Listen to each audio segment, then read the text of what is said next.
Capítulo 15. Meu pai, o imperador Padishah, me pegou pela mão um dia e senti, usando os métodos ensinados por minha mãe, que ele estava transtornado. Ele me levou ao salão dos retratos, até a egocópia do Duque Leiro Atreides. Notei a forte semelhança entre eles, meu pai e aquele homem no retrato, ambos com rostos magros e elegantes, traços bem marcados e dominados por olhos frios. Filha princesa, meu pai disse, como eu queria que você fosse mais velha quando chegou a hora de este homem escolher uma mulher. Meu pai tinha 71 anos na época e não parecia mais velho que o homem no retrato, e eu tinha apenas 14. Mas lembro-me de ter deduzido, naquele instante, que meu pai, no fundo, desejava que o duque tivesse sido seu filho e que não via com bons olhos as necessidades políticas que fizeram deles inimigos. Na casa de meu pai, da princesa Irulan. Seu primeiro encontro com as pessoas que ele recebera ordens para matar deixou o Dr. Kynes abalado. Ele se orgulhava de ser um cientista para quem as lendas não passavam de pistas interessantes a apontar raízes culturais. Mas o menino se encaixava na antiga profecia de maneira tão precisa. Ele tinha os olhos do demandante e o ar de candura reservada. Naturalmente, a profecia não especificava se a deusa mãe traria o Messias consigo ou se iria gerá-lo ali mesmo. Ainda assim, havia aquela estranha correspondência entre a predição e aquelas pessoas. Eles se encontraram no meio da manhã, em frente ao prédio da administração do campo de pouso de Arrakina. Um ornitóptero sem marcas de identificação estava pousado ali perto, zumbindo baixinho em modo de espera, tal qual um inseto sonolento. Um guarda Atreides estava ao lado do veículo, com a espada desembainhada e cercado pela ligeira distorção do ar provocada por um escudo. Kynes sorriu desdenhosamente ao ver o padrão do escudo e pensou: Arrakis tem aí uma surpresa reservada para eles. O planetólogo ergueu uma das mãos, fez sinal para seus guardas Fremen recuarem. Continuou avançando a passos largos, em direção à entrada do prédio, o buraco negro na rocha revestida de plástico. Tão exposto àquele prédio monolítico, ele pensou, tão menos conveniente que uma caverna. O movimento na entrada chamou a atenção dele. Deteve-se aproveitando o momento para ajeitar o manto e o posicionamento do traje estilador sobre o ombro esquerdo. As portas da entrada se escancararam. Guardas Atreides saíram rapidamente, todos eles armados até os dentes, atordoadores de carga lenta, espadas e escudos. Atrás deles vinha um homem alto, de rosto aquilino, pele e cabelos morenos. Ele vestia um manto juba, com o timbre dos Atreides no peitilho, e o usava de uma maneira que denunciava sua falta de familiaridade com a roupa. A veste aderia às pernas do traje estilador de um dos lados. Faltava à roupa um ritmo solto que acompanhasse a cadência dos passos. Ao lado do homem caminhava um jovem com os mesmos cabelos negros, mas de rosto mais arredondado. O garoto parecia pequeno para os 15 anos que Kynes sabia ser sua idade. Mas o corpo jovem dava uma impressão de autoridade, de confiança impecável, como se o menino visse e conhecesse coisas que os outros não conseguiam enxergar. E ele vestia o mesmo manto elegante do pai, mas com uma naturalidade que levaria qualquer um a pensar que o garoto sempre usara aquelas roupas. O Maadi saberá de coisas que os outros não enxergam, dizia a profecia.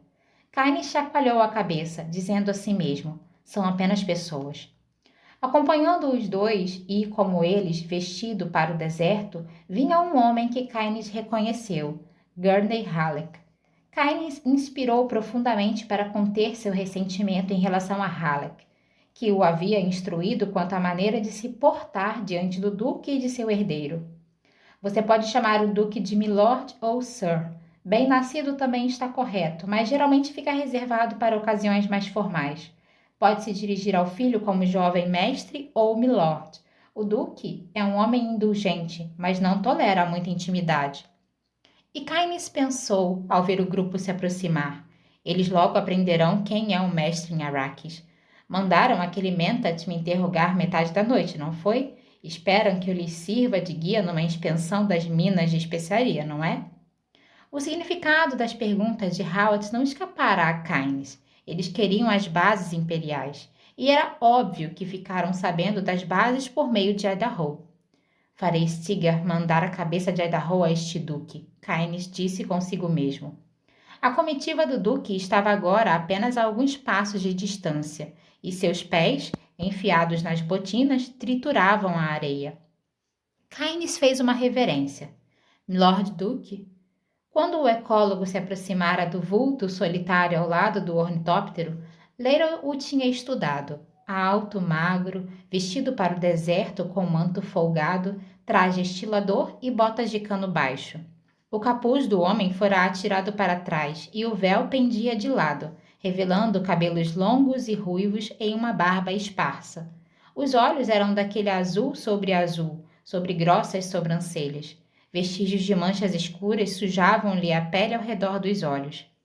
Você é o ecólogo, disse o duque. Preferimos o título antigo por aqui, milord, Kynes disse. Planetólogo. Como quiser, o duque disse. Olhou para Paul. Filho, este é o juiz da transição, o árbitro da disputa, o homem incumbido de garantir que as formalidades sejam obedecidas em nossa pretensão ao domínio deste feudo. Olhou para Kynes. Este é meu filho. Milord, Kynes disse. Você é Freeman? Paul perguntou. Kynes sorriu. Sou aceito tanto no Ciet quanto na aldeia, jovem mestre, mas estou a serviço de Sua Majestade. Sou o planetólogo imperial. Paul assentiu, impressionado com a sensação de força que o homem transmitia. Halleck havia apontado Kynes para Paul desde uma das janelas superiores do prédio de administração.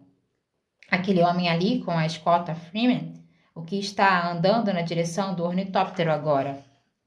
Paul tinha inspecionado Kynes brevemente com um binóculo, reparando na boca retilínea e rígida, na testa alta. Halleck dissera ao pé do ouvido de Paul. Tipinho esquisito. Sua maneira de falar é precisa, breve, bem definida, afiada. E o duque atrás deles dissera, é um cientista. Agora, a apenas alguns passos do homem, Paul sentia a força de Kynes, o impacto daquela personalidade, como se o homem tivesse sangue real, como se tivesse nascido para comandar. Creio que temos de agradecer a você por nossos trajes estiladores e por estes mantos, disse o duque. Espero que tenham servido, milord, Kynes disse. São de confecção Freeman e foram feitos o mais próximo possível das medidas que seu homem aqui, Halleck, me deu. Fiquei preocupado com o fato de você ter dito que não poderia nos levar ao deserto a menos que usássemos essas roupas, disse o duque.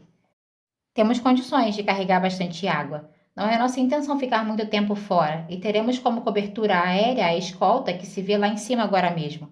É improvável que sejamos abatidos. Kynes o encarou, vendo a pele rica em água. Falou com frieza. Nunca discuta probabilidades em Arrakis. Fale apenas de possibilidades. Dirija-se ao duque como milord ou sir. Leiro fez um sinal com a mão, o código que dizia a Halleck para desistir, e falou. Nossos costumes são novidades por aqui, Gurney. Precisamos fazer concessões. Como quiser, sir. Estamos em dívida com o senhor, Dr. Kynes, Leiro disse. Estes trajes e a consideração por nosso bem-estar serão lembrados. Por um impulso, Paul recordou uma citação bíblica a si e disse, o presente é a bênção do rio. As palavras soaram alto demais no ar parado. Os homens da escolta Freeman que Kynes havia deixado na sombra do prédio da administração e que descansavam de cócoras, levantaram-se num salto e começaram a cochichar, visivelmente agitados. Um deles gritou, Listen, I'll guide! Kynes deu meia volta, fez um sinal breve e cortante com uma das mãos, acenou para os guardas se afastarem. Eles recuaram, resmungando entre si, e em fila contornaram o prédio. Muito interessante, Leiro disse. Kynes olhou duramente para o duque e para Paul, depois disse. Muitos nativos do deserto são supersticiosos. Não dê atenção a eles. Não fazem por mal. Mas ele pensou nas palavras da lenda. Eles irão vos saudar com as sagradas escrituras, e vossos presentes serão uma bênção. A avaliação que Leiro tinha feito de Kynes, baseada parcialmente no breve relatório verbal de Howard, precavido e cheio de suspeitas, cristalizou-se de repente. O homem era Freeman.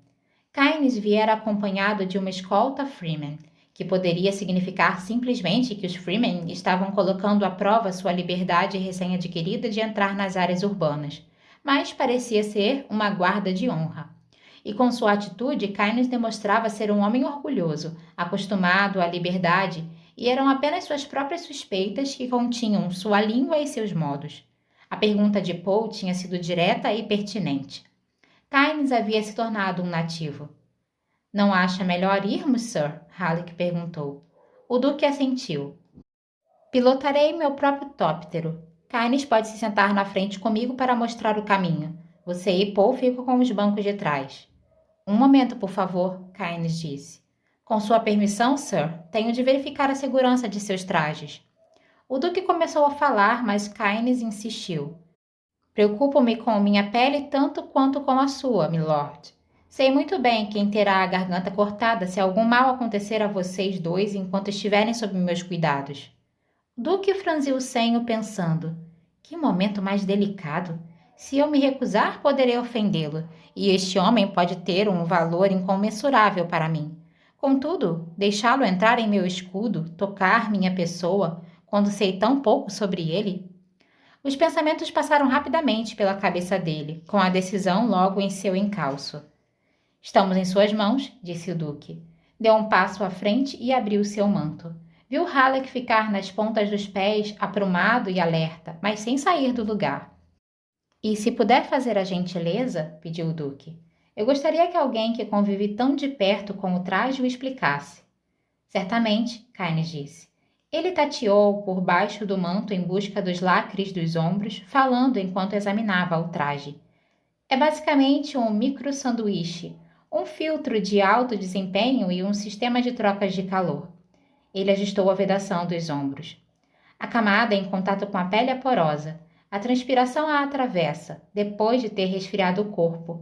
É quase o processo de evaporação normal. As duas camadas seguintes, Kynes apertou o traje no peito. Tem filamentos de troca de calor e precipitadores de sal. O sal é reaproveitado. O Duque ergueu os braços a um gesto de Kynes e comentou. Muito interessante. Respire fundo, Kynes disse. O Duque obedeceu. Kynes examinou os lacres das axilas, ajustou um deles. Os movimentos do corpo, principalmente a respiração, continuou ele, e um pouco de ação osmótica propiciam a força de bombeamento. Ele afrouxou ligeiramente o traje no peito. A água reaproveitada circula até bolsas coletoras, das quais você a retira por meio deste tubo que fica preso ao pescoço. O Duque recolheu o queixo e abaixou a cabeça para ver a ponta do tubo. Eficaz e conveniente, ele disse. Boa engenharia. Kynes se ajoelhou, examinou os lacres das pernas. A urina e as fezes são processadas nas almofadas das coxas, ele disse e se levantou. Apalpou a gola do traje. Ergueu ali uma aba divisória. No alto deserto, você usa este filtro no rosto, com este tubo nas narinas. Estes obturadores garantem um encaixe perfeito. Inspire pelo filtro da boca, expire pelo tubo nasal. Com um traje Freeman em boas condições, você não perderá mais do que um dedal de umidade por dia, mesmo se estiver na Grande Erg. Um dedal por dia, o Duque disse. Kynes apertou um dedo contra a almofada do traje sobre a testa e disse: Isto pode friccionar um pouco. Se começar a incomodar, por favor avise-me. Posso apertá-la um pouco mais. Obrigado, disse o Duque. Ele moveu os ombros quando Kynes se afastou e percebeu que o traje realmente parecia melhor agora, mais apertado e menos incômodo. Kynes voltou-se para Paul. Agora vamos dar uma olhada em você, rapaz. É um bom homem, mas terá de aprender a se dirigir a nós da maneira correta, pensou o Duque. Paul esperou passivamente enquanto Kynes inspecionava o traje. Tinha sido uma sensação esquisita vestir a roupa escorregadia e cheia de pregas. Em sua pré-consciência, ele sabia com absoluta certeza que nunca havia usado um traje estilador antes. E, contudo, cada gesto de ajustar as linguetas aderentes sob a orientação desastrada de Gurney parecera natural, instintivo. Ao apertar o peito para obter bombeamento máximo com o movimento da respiração, ele sabia exatamente o que estava fazendo e por quê. Ao apertar bem as linguetas do pescoço e da testa, ele sabia que era para evitar as bolhas provocadas pelo atrito. Kynes se impertigou e recuou um passo. com uma expressão confusa. Você já tinha usado um traje estilador antes? Ele perguntou. Esta é a primeira vez. Então, alguém o ajustou para você? Não. Você deixou as botinas frouxas nos tornozelos. Quem lhe disse para fazer isso? Parecia o jeito certo. E é mesmo. E Caines coçou o queixo pensando na lenda. Ele conhecerá vossos costumes como que desde o berço. Estamos perdendo tempo, disse o Duque. Ele apontou o tóptero que os aguardava e seguiu na frente, respondendo à continência do guarda com um aceno de cabeça. Subiu e entrou, prendeu o cinto de segurança, verificou os controles e os instrumentos. A nave estalou quando os demais subiram a bordo. Caines colocou o cinto e concentrou-se no conforto acolchoado da aeronave, o luxo delicado dos estofos verde acinzentados, o brilho dos instrumentos, a sensação de ar filtrado e limpo em seus pulmões quando as portas se fecharam e os exaustores foram ligados. Tão cômodo, ele pensou. Tudo em ordem, Sir, Halleck disse. Leroy acionou as asas, sentiu-as bater uma vez e então duas. Estavam no ar 10 metros depois, com as asas totalmente recolhidas, impelidos pelos jatos posteriores numa ascensão sibilante e quase vertical. Para sudeste, por cima da muralha escudo, Caines disse. Foi lá que mandei seu areneiro mestre concentrar o equipamento. Certo. Inclinando lateralmente o tóptero, o Duque entrou em formação com sua cobertura aérea, e as outras naves assumiram posições de guarda enquanto se dirigiam para sudeste. O projeto e a manufatura destes trajes estiladores indicam um grau elevado de sofisticação, o Duque comentou. Um dia desses, quem sabe eu mostre a vocês uma fábrica do CIT, Caines disse. Seria interessante, o Duque disse. Vi que os trajes também são manufaturados em algumas cidades fortificadas. Cópias inferiores, Caines disse. Todo duneiro que preza sua vida usa um traje Freeman. E ele limitará a perda de água a 1 dedal por dia. Corretamente trajado, com o gorro bem justo na testa e todos os lacres em ordem, você perderá água principalmente pela palma das mãos, Caines disse. Pode vestir as luvas do traje se não estiver usando as mãos para fazer algo importante, mas no alto deserto a maioria dos Freemen passa nas mãos o sumo das folhas do arbusto creosoto. Isso inibe a transpiração. O Duque olhou para baixo e para a esquerda, para a paisagem acidentada da muralha escudo. Abismos de pedras torturadas, trechos castanho amarelados, cortados pelas linhas negras das falhas geológicas. Era como se alguém tivesse deixado o chão despencar do espaço e o abandonado ali onde caiu. Atravessaram uma bacia rasa, com um contorno nítido de areia cinzenta que se espalhava a depressão adentro a partir de um desfiladeiro que se abria ao sul. Os dedos da areia deslizavam para dentro da bacia, um delta seco delineado contra a rocha mais escura. Caines se recostou, pensando na pele rica em água que ele havia tocado sob os trajes estiladores. Eles usavam cinturões e escudos sobre os mantos, atordoadores de carga lenta nas cinturas, transmissores de emergência do tamanho de moedas pendurados em cordões em volta do pescoço. Tanto o Duque quanto o filho carregavam punhais embanhados junto ao pulso, e as bainhas pareciam bem usadas. Aquelas pessoas pareciam a Caines uma combinação estranha de delicadeza e força militar. Havia nelas uma atitude totalmente diferente da dos Harkonnen. Quando fizer seu relatório ao imperador sobre a mudança de suzerania, você dirá que seguimos as regras? Leiro perguntou. Ele olhou para Caines, depois de volta ao curso que tomavam. Os Harkonnen partiram, vocês chegaram, Caines disse. E tudo está como deveria ser? Leiro perguntou. Uma tensão momentânea mostrou-se na contração de um músculo da mandíbula de Caines. Como planetólogo e juiz da transição, sou súdito direto do imperador, milord. O Duque sorriu sinistramente. Mas nós dois conhecemos a realidade. Devo lembrá-lo que Sua Majestade apoia meu trabalho. Verdade? E qual é seu trabalho? No breve silêncio que se fez, Paul pensou. Ele está pressionando demais o tal Caines.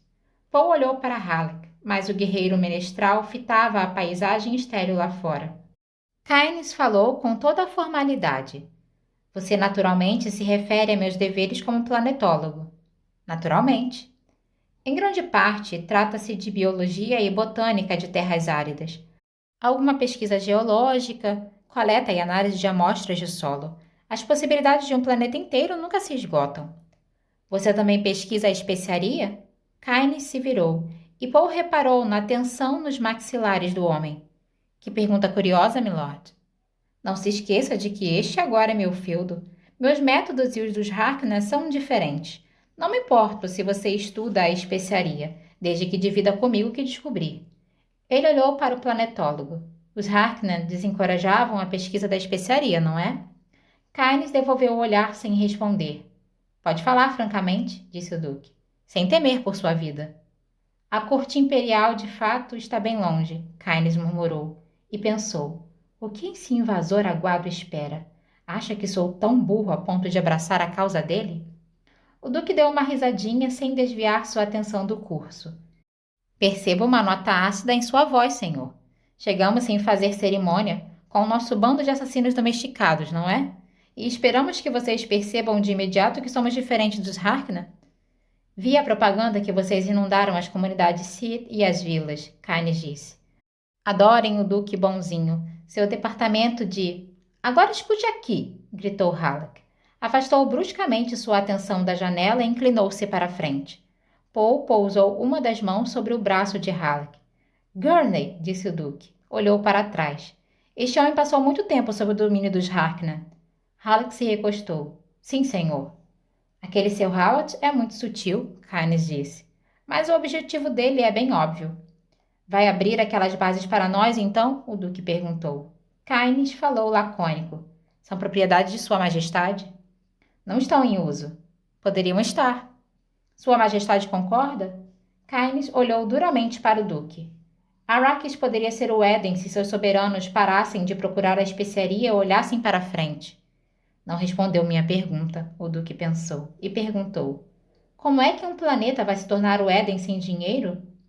E de que serve o dinheiro? Kynes perguntou. Se não consegue comprar os serviços de que precisa? Ah, agora sim, o Duque pensou, e disse. Discutiremos isso outra hora. Nesse exato momento, creio que estejamos chegando ao limite da muralha escudo. Devo manter o mesmo curso? O mesmo curso, murmurou Kynes. Paul olhou pela janela. Abaixo deles, o terreno acidentado começava a formar pregas inclinadas, descendo na direção de uma planície rochosa e desolada e de uma saliência de gume afiado. Para além da saliência, dunas em meia-lua marchavam rumo ao horizonte, e aqui e ali, ao longe, via-se uma nódoa sombria, um borrão mais escuro que indicava algo que não era a areia. Afloramento de rochas, talvez. No ar perturbado pelo calor, não havia como Paul ter certeza. Há alguma planta lá embaixo? Paul perguntou. Algumas, Kynes disse. A zona de vida desta latitude costuma apresentar o que chamamos de pequenos surrupiadores de água, adaptados a roubar a umidade uns dos outros, a consumir rapidamente os vestígios de orvalho. Algumas partes do deserto pululam com formas de vida, mas todas elas aprenderam a sobreviver nessas condições inclementes. Se vocês se virem presos lá embaixo, terão de imitar essas formas de viver para não morrer. Quer dizer, roubar a água uns dos outros? Paul perguntou. A ideia lhe pareceu ultrajante e sua voz denunciava essa emoção. Acontece, disse Kynes. Mas não foi bem isso que eu quis dizer. Veja, meu clima exige uma atitude especial em relação à água. Você pensa na água o tempo todo. Não desperdiça nada que contenha a umidade. E o Duque pensou. Meu clima. Vire 2 graus mais para o sul, milord, Kynes disse. Há uma ventania vindo do oeste. O Duque assentiu. Tinha visto a massa ondulante de poeira castanho-amarelada naquela direção. Ele inclinou o tóptero e fez a volta, reparando na maneira como as naves da escolta, ao virarem para acompanhá-lo, refletiam a cor laranja e leitosa da luz refratada pela poeira. Isso deve nos fazer passar ao largo da tempestade, Kynes disse. Aquela areia deve ser perigosa para quem entra nela voando, Paul disse. É verdade que é capaz de cortar os metais mais resistentes? Nesta altitude não é areia, e sim poeira, Kynes disse. O perigo é a falta de visibilidade, a turbulência e o entupimento das entradas de ar dos motores. Veremos de fato a mineração de especiaria hoje? Paul perguntou. Muito provavelmente, Kynes disse. Paul se recostou no assento. Tinha usado as perguntas e sua hiperpercepção para fazer o que sua mãe chamava de registrar a pessoa. Ele tinha Kynes agora. O tom de voz, cada detalhe do rosto e do gestual. Uma prega nada natural na manga esquerda da túnica do homem indicava a bainha de uma arma. Na cintura havia uma protuberância estranha. Diziam que os homens do deserto usavam uma faixa na cintura, na qual enfiavam pequenos utensílios. Talvez as protuberâncias se devessem a essa faixa, certamente não se tratava de um cinturão-escudo secreto. Um broche de cobre, onde se via gravada a imagem de uma lebre, fechava a gola do manto de Kynes. Outro broche menor, com a imagem parecida, pendia da ponta do capuz que ele trazia jogado para trás, sobre os ombros. Halleck se contorceu no assento ao lado de Paul. Esticou o braço até o compartimento traseiro e de lá tirou seu balicê. Kynes se virou para olhar quando Halleck começou a afinar o instrumento. Depois voltou sua atenção para o curso que seguiam. O que gostaria de ouvir, jovem mestre? Halleck perguntou. Escolha você, Gurney, Paul disse. Halleck se inclinou para deixar o ouvido bem perto da caixa de ressonância. Tocou uma corda e cantou baixinho. Nossos ancestrais comeram o maná do deserto, nos lugares ardentes onde nascem os ciclones. Senhor, salvai-nos daquela terra horrível. Salvai-nos, oh, salvai-nos, da terra seca e sedenta. Kynes olhou para o duque e disse: Milord realmente anda com um número reduzido de guardas. Todos eles são homens de muitos talentos como este? Gurney? Riu o duque. Gurney é único. Gosto de tê-lo comigo por causa dos olhos. Os olhos dele deixam passar pouca coisa. O planetólogo franziu o senho. Sem perder um compasso da música, Halleck se intrometeu. Pois sou como a coruja do deserto, ó. Aia, sou como a coruja do deserto. O duque estendeu a mão, tirou o microfone do painel de instrumentos, ligou-o com o polegar e disse: Líder para a escolta Gemma. Objeto voador às 9 horas, setor B. Identificação? É só uma ave, Kynes disse, e acrescentou. Tem olhos aguçados. O alto-falante do painel chiou, e então... Escolta Gemma. Objeto examinado em amplificação máxima. É uma ave de grande porte. Paul olhou na direção indicada, viu o ponto distante, um pingo de movimento intermitente, e percebeu como seu pai deveria estar agitado. Todos os sentidos estavam em alerta total. Não sabia que existiam aves desse porte tão dentro do deserto, o duque disse. É provavelmente uma águia, Kynes disse. Muitas criaturas se adaptaram a este lugar. O ornitóptero passou veloz sobre uma planície rochosa e árida, a 2.000 metros de altitude. Paul olhou para baixo e viu a sombra enrugada da nave e sua escolta. A terra lá embaixo parecia plana, mas as ondas de sombra contavam outra história. Alguém já escapou do deserto a pé? O duque perguntou. A música de Halleck cessou. Ele se inclinou para a frente com o intuito de escutar a resposta. Não das profundezas do deserto, Kynes disse. Homens já escaparam da segunda zona várias vezes. Sobreviveram porque cruzaram as áreas rochosas aonde os vermes raramente vão. O timbre da voz de Kynes prendeu a atenção de Paul. Percebeu que seus sentidos entravam em alerta, como tinham sido treinados para fazer. Ah, os vermes, o duque disse. Tenho de ver um deles um dia desses. Pode ser que veja um hoje, Kynes disse. Onde há especiaria, há vermes. Sempre? Halleck perguntou. Sempre. Há alguma relação entre o verme e a especiaria? Perguntou o duque. Kynes se virou e Paul viu o homem morder os lábios ao falar. Eles defendem as areias da especiaria. Cada verme tem um território. Quanto à especiaria, quem sabe? Os espécimes de vermes que examinamos levam-nos a desconfiar que ocorrem reações químicas complicadas em seus corpos. Encontramos traços de ácido clorídrico nos dutos e formas ácidas ainda mais complicadas em outros pontos. Vou dar a você minha monografia sobre o assunto. E os escudos não servem como defesa? Perguntou o duque. Escudos? Zombou Kynes. Se ativar um escudo na zona dos vermes, terá selado seu destino. Os vermes ignoram os limites territoriais. Vêm de muito longe para atacar um escudo. Nenhum homem que usasse escudo sobreviveu a um desses ataques. Como é que se abate um verme, então? A aplicação de choque elétrico de alta voltagem a cada segmento anelar separadamente é a única maneira conhecida de matar e preservar um verme inteiro, Keynes disse. Podem ser atordoados e feitos em pedaços por explosivos, mas cada segmento anelar tem vida própria.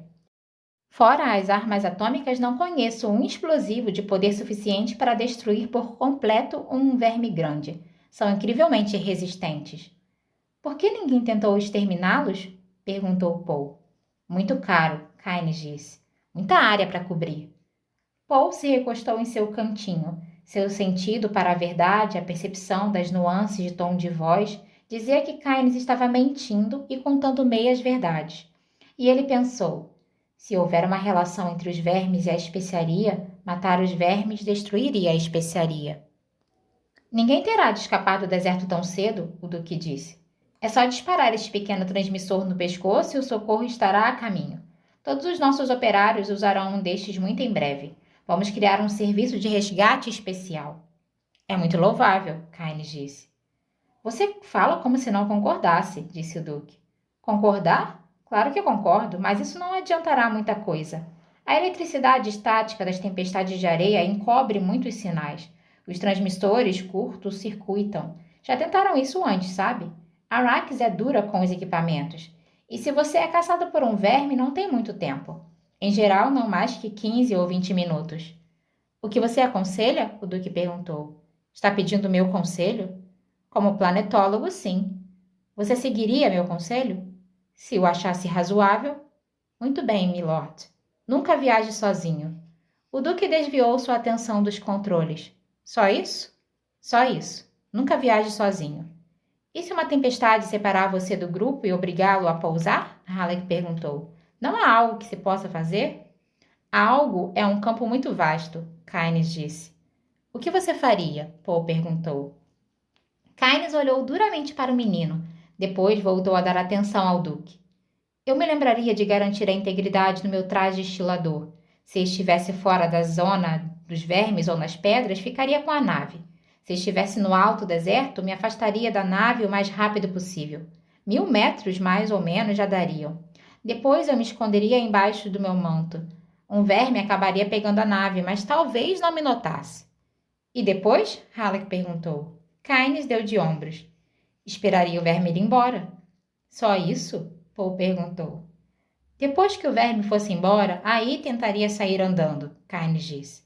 É preciso pisar leve, evitar as areias de percussão, as bacias de maré-poeira, seguir na direção da zona rochosa mais próxima. Existem muitas dessas zonas. É possível sobreviver.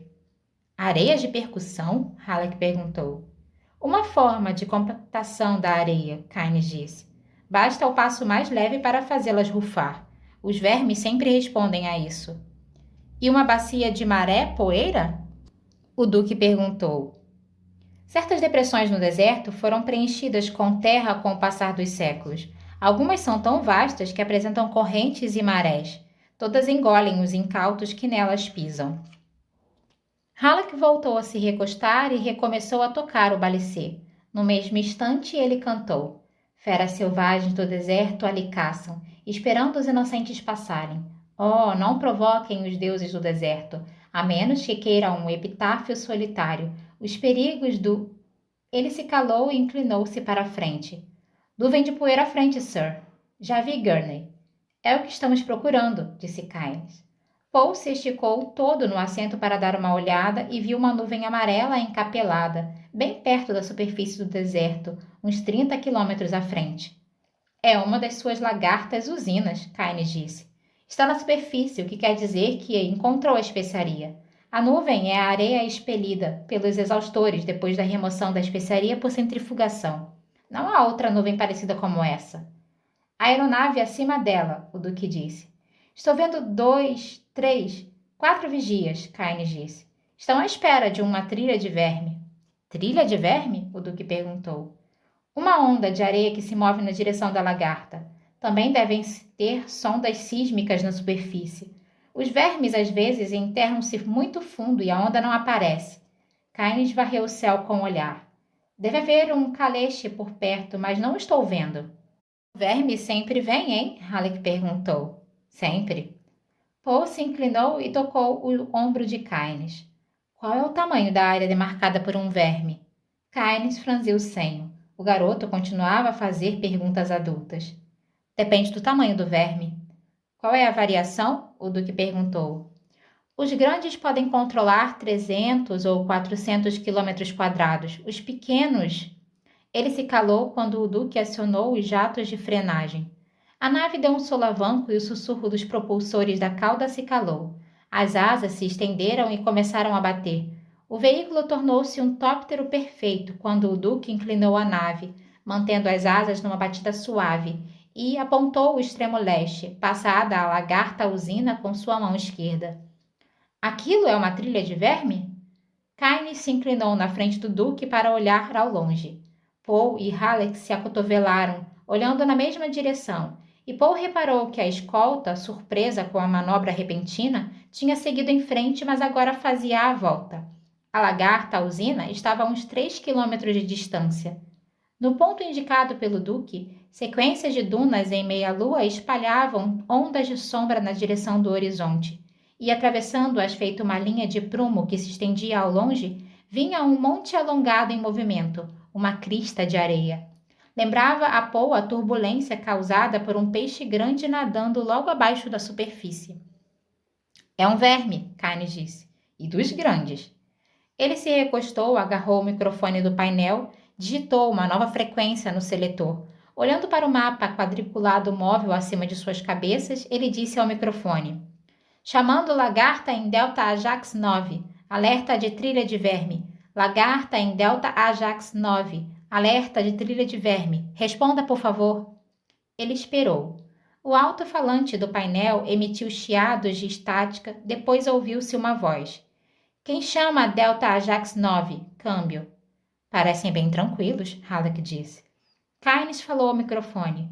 Voo não registrado, uns 3 quilômetros ao norte e a leste de vocês. Trilha de verme em curso de intercepção com sua posição. Contato estimado em 25 minutos. Outra voz trovejou no alto-falante. Aqui é o Vigia Controle. Avistamento confirmado. Aguardem definição de contato. Houve uma pausa e então... Contato em 26 minutos e contando. Foi uma estimativa precisa. Quem está nesse voo não registrado? Câmbio. Halleck livrou-se do cinto de segurança e se atirou entre Kynes e o Duque. É a frequência de trabalho normal, Kynes? Sim. Por quê? Quem está ouvindo? Só as equipes de trabalho nesta área. Reduz a interferência. Mais uma vez o alto-falante crepitou e então... Aqui é Delta Ajax 9. Quem fica com a bonificação deste avistamento? Câmbio. Halleck olhou para o Duque. Kynes disse. Há uma bonificação proporcional ao carregamento de especiaria para quem der o primeiro alerta de verme. Eles querem saber... Diga-lhes quem viu aquele verme primeiro, Halleck disse. O Duque concordou. Kynes hesitou. Depois ergueu o microfone. O crédito do avistamento vai para o Duque Leiro Atreides. O Duque Leiro Atreides. Câmbio. A voz no alto-falante saiu monótona e parcialmente distorcida por uma explosão de estática. Entendido e obrigado. Agora diga para dividirem a bonificação entre eles, Halleck mandou. Diga que é o desejo do Duque. Kynes inspirou fundo e então... É o desejo do Duque que vocês dividam a bonificação entre os tripulantes. Entenderam? Câmbio. Entendido e obrigado, respondeu o alto-falante. O Duque falou. Esqueci de mencionar que Gurney também é muito talentoso como relações públicas. Kynes virou para Halleck, com a confusão estampada no senho franzido. É para que os homens saibam que o Duque se preocupa com a segurança deles, Halleck disse. A notícia vai se espalhar. Foi numa frequência de trabalho da área. É improvável que os agentes Harkonnen tenham ouvido. Ele olhou para fora e para a cobertura aérea. E somos uma força considerável. Valia a pena correr o risco. O Duque inclinou a nave na direção da nuvem de areia que irrompia da lagarta usina. O que vai acontecer agora? Há um caleche aqui perto em algum lugar, Kynes disse. Vai aparecer e içar a lagarta. E se o caleche tivesse acidentado? Perguntou Halleck. Sempre se perde algum equipamento, Kynes disse. Aproxime-se e sobrevoe a lagarta, milord. Isto vai ser interessante. O Duque fechou a cara e ocupou-se dos controles ao entrarem numa zona de turbulência sobre a lagarta. Paul olhou para baixo. Viu que a areia ainda era expelida pelo monstro de metal e plástico abaixo deles. Parecia um grande besouro azul e castanho, com muitas esteiras que se estendiam em apêndices ao redor dele. Viu a boca de um gigantesco funil invertido enfiada na areia escura em frente ao veículo.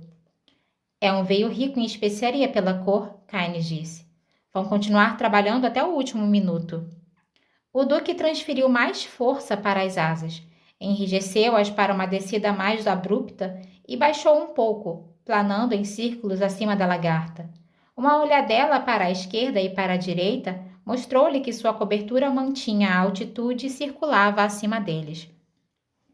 Paul estudou a nuvem amarela que jorrava dos exaustores da lagarta. Olhou para o deserto, para o rastro do verme que se aproximava. Não deveríamos ouvi-los chamar o Kalesh? Halleck perguntou. Geralmente mantém a aeronave numa frequência diferente, Kynes disse. Não deveria haver 2 Kalesh de prontidão para cada lagarta? O Duque perguntou. Deve haver 26 homens naquela máquina lá embaixo, para não mencionar o custo do equipamento. Kynes disse. Vocês não têm Ele foi interrompido quando o alto-falante explodiu com uma voz zangada. Alguém aí está vendo a aeronave? Não está respondendo. Um ruído distorcido crepitou no alto-falante, sufocado por um repentino sinal de cancelamento. Depois ouviram-se o silêncio e a primeira voz. Apresente-se pela ordem. Câmbio. Aqui é o vigia-controle. Da última vez que a vi, a aeronave estava bem alto e seguindo um círculo para noroeste. Não a estou vendo agora. Câmbio. Vigia 1, negativo, câmbio. Vigia 2, negativo, câmbio. Vigia 3, negativo, câmbio. Silêncio. O Duque olhou para baixo. A sombra de sua própria nave estava justamente passando sobre a lagarta. Só 4 vigias, certo? Correto, Kynes disse. São 5 em nosso grupo, o Duque disse. Nossas naves são maiores. Podemos fazer caber mais de 30 em cada uma. Os vigias devem ser capazes de levar 2 cada. Paul fez a conta mentalmente e disse. Sobram 3. Por que não tem 2 caleches para cada lagarta? Gritou o Duque. Vocês não têm equipamento extra suficiente, Kynes disse. Mais razão para proteger o que temos. Aonde pode ter ido aquele caleche? Halleck perguntou. Poderia ter sido obrigado a pousar em algum lugar fora de vista, Kynes disse. O Duque agarrou o microfone. Hesitou com o polegar suspenso sobre a chave. Como podem ter perdido o caleche de vista? Eles ficam de olho no chão, procurando trilhas de vermes, Kynes disse. O Duque acionou a chave com o polegar e falou ao microfone. Aqui é seu Duque. Estamos descendo para evacuar a tripulação da Delta Ajax 9. Todos os vigias têm ordens para fazer o mesmo. Os vigias pousarão no lado leste. Ficamos com o oeste. Câmbio. Esticou o braço, digitou sua frequência de comando, repetiu a ordem para sua própria cobertura aérea e entregou o microfone a Kynes. Kynes voltou à frequência de trabalho e uma voz irrompeu do alto-falante. Quase carga completa de especiaria. Temos quase uma carga completa. Não podemos deixar tudo para o maldito verme. Câmbio. Dane-se a especiaria! O Duque gritou. Voltou a segurar o microfone e disse. Especiaria é o que não falta. Alugarem nossas naves para todos, exceto 3 de vocês. Tirem a sorte ou decidam como quiserem quem vai e quem fica. Mas vocês vão, e isso é uma ordem.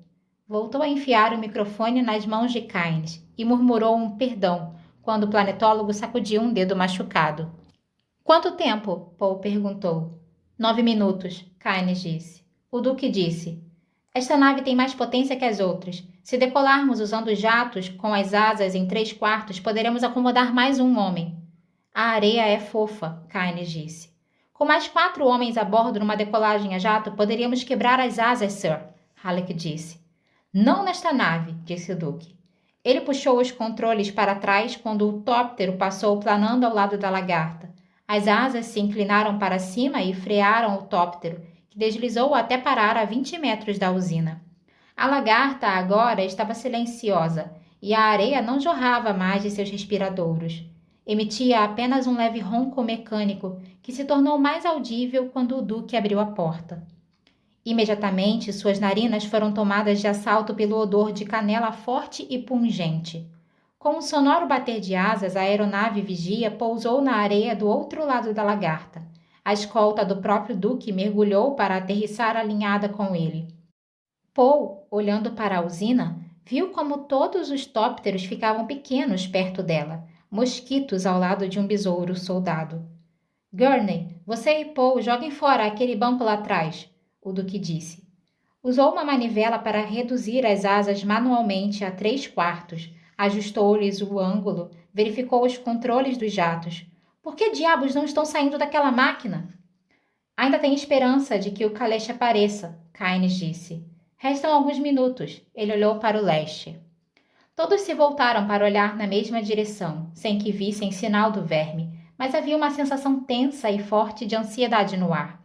O Duque tomou o microfone, digitou sua frequência de comando e disse: 2 de vocês, joguem fora seus geradores de escudo, pela ordem. Assim conseguirão carregar mais um homem. Não vamos deixar ninguém para aquele monstro. Ele voltou à frequência de trabalho e gritou: Muito bem, vocês aí na Delta Jax 9, para fora, já! É uma ordem de seu Duque. Rápido, ou então vou fazer essa lagarta em pedaços com armalês. Uma escotilha se abriu perto da frente da usina, uma outra atrás e uma terceira em cima. Os homens saíram aos trambolhões, escorregando e descendo de 4 até a areia. Um homem alto, vestindo uma túnica de trabalho remendada, foi o último a aparecer. Ele pulou para uma esteira e dali para a areia. O Duque devolveu o microfone ao painel, pendurou-se no degrau da aeronave e gritou: 2 homens para cada um dos vigias. O homem de túnica remendada começou a dividir sua tripulação aos pares, empurrando-os na direção do veículo que esperava do outro lado. 4 aqui! Gritou o Duque. 4 naquela nave lá atrás! Ele gesticulou com o dedo na direção de um dos tópteros da escolta diretamente atrás dele. Os guardas acabavam de empurrar o gerador de escudo para fora. E 4 naquela nave lá! Ele apontou a outra nave da escolta, que tinha se livrado do gerador de escudo. 3 em cada uma das outras! Corram, seus lobos da areia! O homem alto terminou de contar sua tripulação. Veio caminhando com dificuldade pela areia, seguido por 3 de seus companheiros. Estou ouvindo o verme, mas não consigo vê-lo, Kynes disse. Os outros ouviram, então, um resvalar abrasivo, distante e cada vez mais alto. Tamanho desleixo, maldição! O Duque resmungou. Ao redor deles, as aeronaves começaram a deixar a areia. Fizeram o Duque se lembrar de certa vez nas selvas de seu planeta natal, da chegada repentina a uma clareira e das aves carniceiras alcançando o voo, deixando para trás a carcaça de um gauro. Os especieiros chegaram com dificuldade ao flanco do tóptero, começaram a subir a bordo, passando por trás do Duque. Halleck ajudou, puxando-os para a traseira do veículo. Já para dentro, rapazes! Ele gritou. Rápido! Paul, espremido num canto por homens suados, sentiu o cheiro do medo na transpiração. Viu que 2 deles tinham ajustado mal as golas dos seus trajes estiladores. Guardou a informação na memória para agir no futuro. Seu pai teria de impor uma disciplina mais rígida em relação aos trajes estiladores. Os homens tinham a tendência de ficar desleixados se essas coisas não fossem observadas. O último homem chegou ofegante à traseira do veículo e disse: O verme está quase em cima da gente! Decole! O Duque, de senho franzido, deslizou para seu assento e disse: Ainda temos quase 3 minutos de acordo com a primeira estimativa de contato, certo, Kynes? Ele fechou a porta e verificou se estava bem fechada. É quase isso mesmo, milord, Kynes disse e pensou. É senhor de si esse Duque. Tudo em ordem, sir, Halleck disse. O Duque assentiu, viu a última nave da escolta decolar, ajustou a ignição, deu mais uma olhada nas asas e nos instrumentos e acionou a sequência dos jatos. A decolagem afundou o Duque e Kynes em seus bancos, comprimiu as pessoas na traseira. Kynes observou como o Duque manuseava os controles, com suavidade e segurança. O tóptero estava totalmente no ar agora, e o Duque estudava seus instrumentos, olhava para as asas à esquerda e à direita. Está muito pesada, sir, Halleck disse. Dentro dos limites de tolerância desta nave, disse o Duque. Não achou realmente que eu me riscaria a perder esta carga, não é, Gurney? Halleck abriu um sorriso largo e disse, nem um pouco, sir. O Duque inclinou a nave numa curva longa e suave, acendendo-a acima da lagarta. Paul, espremido num canto ao lado de uma janela, olhou para baixo, para a máquina silenciosa sobre a areia. A trilha de verme havia se interrompido a cerca de 400 metros da lagarta, e agora parecia haver turbulência na areia em volta da usina. O verme agora está embaixo da lagarta, Kynes disse. Vocês estão prestes a presenciar uma coisa que pouca gente já viu. Partículas de terra escureciam a areia em volta da lagarta. A máquina enorme começou a adernar para a direita. Um gigantesco redemoinho de areia começou a se formar ali, à direita da lagarta. Movia-se cada vez mais rápido. A areia e a terra agora enchiam o ar num raio de centenas de metros. E então eles o viram. Um buraco amplo surgiu na areia. A luz do sol faiscou nos raios brancos dentro dele. Poe estimou que o diâmetro do buraco era no mínimo o dobro do comprimento da lagarta. Ele viu a máquina deslizar para dentro daquela abertura, num vagalhão de areia e terra. O buraco recuou. Deuses, que monstro! Murmurou um homem ao lado de Poe. Ficou com toda a nossa suada especiaria, grunhiu um outro. Alguém vai pagar por isso, disse o Duque. Prometo. Pela ausência de inflexão na voz, Poe percebeu a intensidade da ira de seu pai. Descobriu que sentia a mesma coisa. Era um desperdício criminoso. No silêncio que se seguiu, eles ouviram Kynes. Bendito seja o Criador e sua água, Kynes murmurou. Benditas suas idas e vindas, que sua passagem purifique o mundo, que ele conserve o mundo para seu povo. O que foi que disse? Perguntou o Duque. Mas Kynes ficou em silêncio. Poe olhou para os homens amontoados ao redor dele. Estavam olhando fixa e receosamente para a nuca de Kynes. Um deles sussurrou. Liet. Kynes se virou carrancudo. O homem se encolheu em seu assento, envergonhado. Um outro resgatado começou a tossir, uma tosse seca e áspera. No mesmo instante, ele deixou escapar um grito sufocado. Maldito seja esse inferno! O duneiro alto, que tinha sido o último a sair da lagarta, disse. Fica calma aí, Cos. Senão, só vai fazer a tosse piorar. Ele se mexeu no meio dos homens até que conseguisse enxergar a nuca do Duque. O senhor é o Duque Lero, não é? Ele disse. É ao senhor que a gente tem que agradecer por estar vivo. A gente ia morrer ali mesmo se o senhor não aparecesse. Quieto, homem, e deixe o Duque pilotar a nave, Halleck murmurou. Poe olhou para Halleck. O menestrel também tinha visto as rugas de tensão nos cantos da face de seu pai. Pisava-se em ovos quando o Duque estava zangado. Lero, inclinando o tóptero, começou a abandonar o grande círculo. Parou a um novo sinal de movimento na areia. O verme tinha se retirado para as profundezas e agora, perto de onde a lagarta estivera, viam-se dois vultos que se deslocavam para o norte, afastando-se da depressão de areia. Pareciam deslizar sobre a superfície e mal levantavam poeira para marcar sua passagem. Quem são aqueles lá embaixo? O Duque gritou. Dois camaradas que pegaram uma carona com a gente, senhor, disse o duneiro alto. Por que não disseram nada sobre eles? Resolveram correr o risco, senhor, respondeu o duneiro. Milord, disse Kynes. Eles sabem que não adianta tentar salvar homens apanhados no deserto em território de verme. Mandaremos uma nave buscá-los quando chegarmos à base, o Duque disse ríspido. Como desejar, milord, Kynes aqueceu. Mas o provável é que quando a nave chegar aqui não haja nada para salvar. Mandaremos uma nave mesmo assim, afirmou o Duque.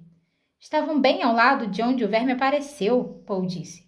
Como escaparam? As paredes do buraco desmoronam e as distâncias acabam enganando, Kynes disse. Está desperdiçando combustível aqui, sir, arriscou Halleck. Certo, Gurney. O Duque fez a nave dar a volta e rumar para a muralha escudo. Sua escolta deixou de circular no alto e assumiu posições acima e ao lado dele. Poe pensou no que o duneiro e Kynes haviam dito. Ele detectava meias verdades e completas mentiras. Os homens na areia deslizavam sobre a superfície com tamanha segurança, movendo-se de uma maneira obviamente calculada para não atrair novamente o verme desde as profundezas onde se encontrava. Freeman, pensou Poe. Quem mais caminharia com tanta segurança sobre a areia? Quem mais não seria motivo de preocupação mais que natural por não estar em perigo? Eles sabem viver aqui. Eles sabem ser mais espertos que o verme. O que os Freemen faziam naquela lagarta? Poe perguntou. Kynes girou. O doneiro alto arregalou os olhos para Paul. Azul sobre azul sobre azul. Quem é o moleque? Ele perguntou. Halleck posicionou-se entre o homem e Paul, disse. Este é Paul Atreides, o herdeiro do Cal. Por que ele está dizendo que a gente tinha Freeman na nossa roncadeira? O homem perguntou. A descrição bate, Paul disse. Caines riu alto. Não dá para identificar um Freeman só de olhar. Ele se voltou para o duneiro. Você aí, quem eram aqueles homens? Amigos de um dos outros, o duneiro disse. São os amigos de uma vila aí que queriam ver as areias da especiaria. Caines se virou. Freeman. Mas ele estava recordando as palavras da lenda. Lisan al-Gaib não se deixará enganar por nenhum ardil. Já morreram, é quase certo, jovem senhor, o duneiro disse. Não vamos falar mal deles. Mas Paul ouviu a falsidade nas vozes de ambos. Sentiu a ameaça que colocara Halleck instintivamente na posição de guarda. Paul falou friamente. Um lugar terrível para morrer. Sem se virar, Caines disse. Quando Deus determina que uma criatura morra num determinado lugar, ele faz os desejos da criatura dirigirem-na para aquele lugar. Lero lançou um olhar duro para Caines. E Caines, devolvendo o olhar, viu-se transtornado por um fato que observara ali. Este duque estava mais preocupado com os homens do que com a especiaria. Ele arriscou sua vida e a vida de seu filho para salvar os homens. Deu pouca importância à perda de uma lagarta cheia de especiaria. O risco que os homens correram o deixou furioso. Um líder como esse poderia inspirar uma lealdade fanática. Seria difícil derrotá-lo. Contra sua própria vontade e contra todos os pareceres anteriores, Caines admitiu para si mesmo. Gosto deste duque.